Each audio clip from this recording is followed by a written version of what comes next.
What's up YouTube? I'm Zero Zeus and welcome back to another Fate video. So this is going to be my Fate Grand Order Babylonia episode 5 review. Please like, subscribe, share, and comment. Thank you for watching and let's get right into the video. So basically this episode, it turns out into whenever Gilgamesh is involved, it always turns out to be cool in some type of way, right? So basically, what looks just like a simple trip to a town to help out with like some really minuscule tasks turns into like this big thing.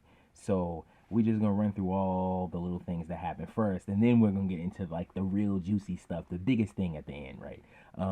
So basically, you have Mash at the end of last episode. You had Mash, you had Ritsuka, and it's like early in the morning, right? And so it's just like a regular day, and I guess they're expecting to get up and go about their day just like regular, right? And next thing you know, King Gilgamesh comes and walks through the door, right?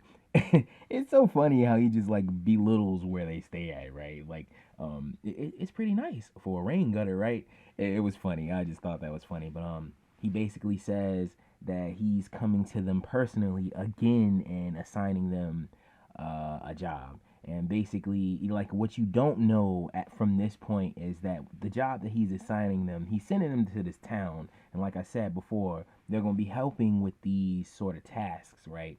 And but what you don't expect is that Gilgamesh is going to go along for the ride.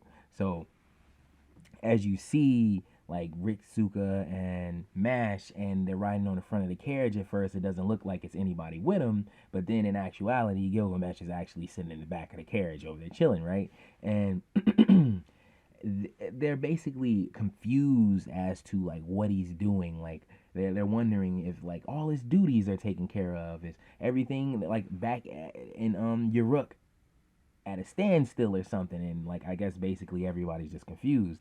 And it's funny because Gilgamesh is like, he's kind of like ticked off by it, because he's like, he's not just sitting around not doing anything, right? He's coming out here for a reason. He's not going out here to have fun, right? I think it's even a moment in the episode where he kind of lashes out at him for like saying it in that way, right? And I think it's like one moment Mash says something and he's like, you got a mouth on you, like and like, she apologized and stuff, but it's just funny the little conversations and the interactions that they have with Gilgamesh. You can tell from a couple of episodes before, when he had first met him, he's a little bit more open, he's a little bit more lenient when it comes to them too, right? Because it's some things that like say like that they said in this episode that they would have said probably like 2 or 3 episodes ago, it'd probably be a whole different conversation, right?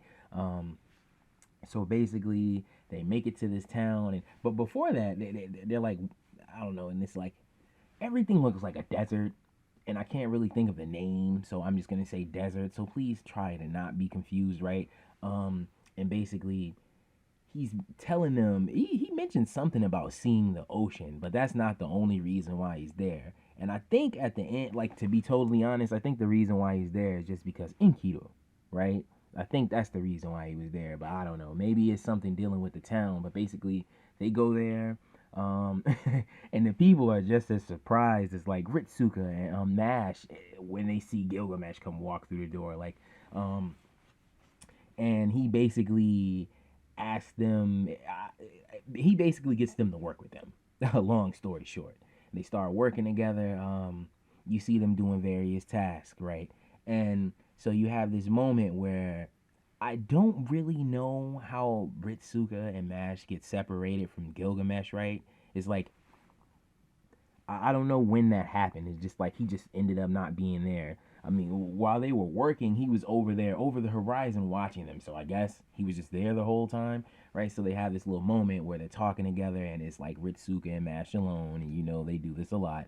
Um, Trying, it seems like it was gonna be like one of those little lovey moments, but it turned out to be something totally different, right? Mash, I can't think exactly of what she says. She was saying, she said, am I really seeing this through? And she asked him again.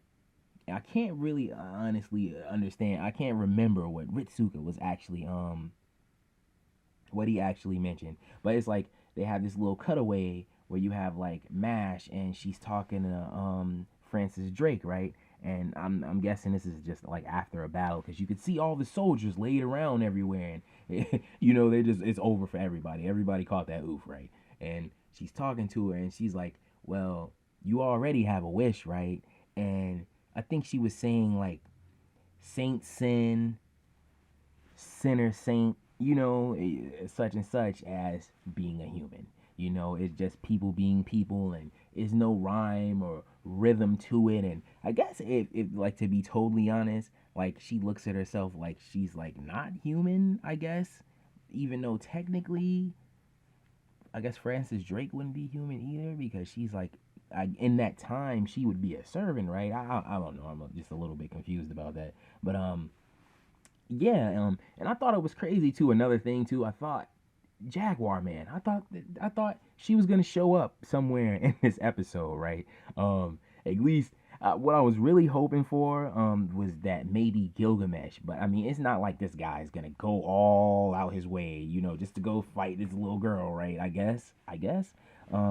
So but it was just really crazy how she just showed up in the episode. Just the vibe from that character was like hilarious, right?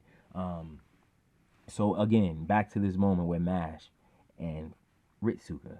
So, and you have the people at Chaldea, they're talking in the background, explaining the singularities and talking about how the ocean is basically essential to like Mesopotamia, right? And like in this moment, they're like interrupted. It's like so crazy because the whole episode was like really chill, kind of funny. There's a whole lot of comedy in there. It wasn't really no action. It wasn't really any action going on. Blue, I think it's Enkidu. He shows up and he's like, I can't remember exactly what he's saying. I think he's like basically saying they're being bolsterous, if I'm saying that right. He's like, you're just out here in the open without anybody to assist you and things like that. And it's like it's a lot that's going on in this moment, right? At this moment, we get to see Mass versus Enkidu. It's crazy how from the way he was acting when they first met him, and then the way he's acting now, which is like a whole different change in attitude. Like he seems more like he hates them now than before. He seemed like he was just this friendly guy, right? And then out of the blue, he's just back, and now he's trying to kill him, right? And so as the fight's about to start, the fight's about to commence, Mash is telling Ritsuka like, "Oh, I feel," or either I think it was Mash. She was saying she felt the power of the Mage King coming from Enkidu, right? And she's like, he's not the real Enkidu. He's so I'm pretty sure everybody already had that established and stuff like that because he's dead. He died. Gilgamesh witnessed him dying, and I'm pretty sure it was no lying about that.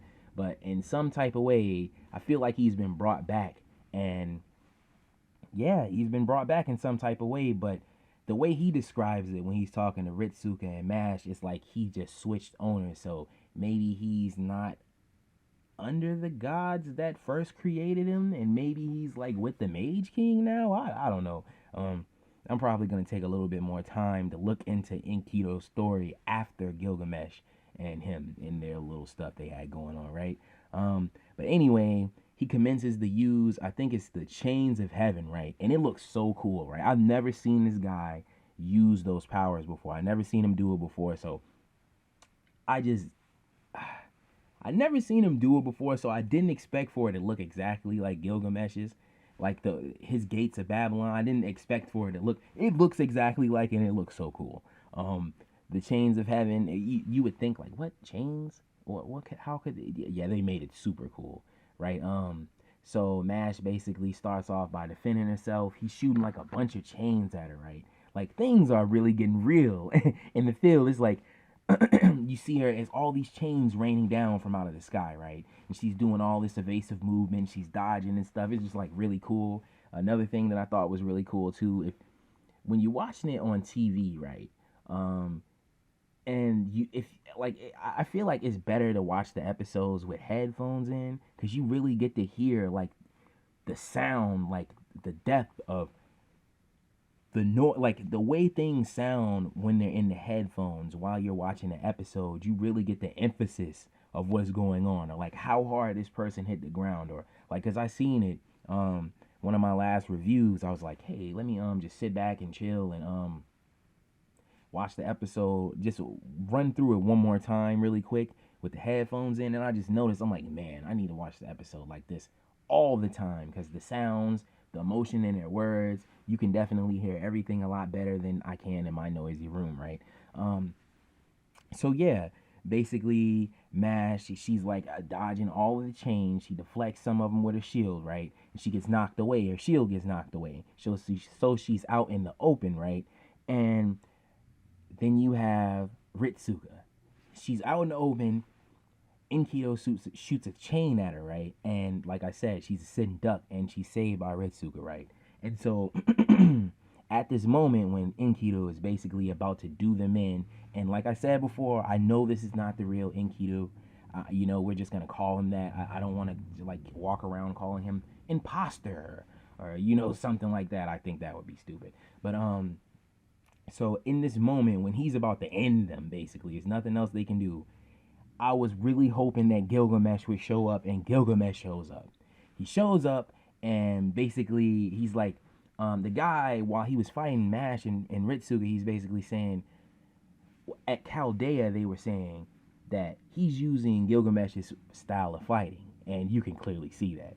And the guy's basically like, well, I'm not imitating him, he's imitating me. And it's funny because that's at that exact moment, right? That's when Gilgamesh shows up, and he's like, well, that's funny because I remember I came up with it, and as I remember, it was a ultimate waste of energy or something like that. He said it's just really funny how he just switched the whole conversation around. It was like it was really calm, even though you knew stuff was about to hit the fan, and so. This is when you see Gilgamesh. He's going at Enkidu. Enkidu's going at him. It's just really cool to see them going back and forth with that similar type of power, right? And basically, he's talking to Enkidu like he's still his friend, right? And he's basically saying like, well, you enjoying battle is not really like you, right? He's like, and you're usually not. This is not your persona while you're fighting. He's like, usually you're calm and you're collective and you're making decisive moves, but now you're just wild and you're all over the place. And you can basically see in his eyes, like in some of the dialogue that he has with Gilgamesh, like it's old remnants of him there. It's remnants of him there. So it's like basically, let me explain the rest of the fight. So Gilgamesh and him are going back and forth. Gates of Babylon, he's using the chains of heaven, blase, blase, stuff like that. And they're going in. Like I said, the sound in the headphones, man, if you could just hear all the noises, it sounded amazing. It sounds great.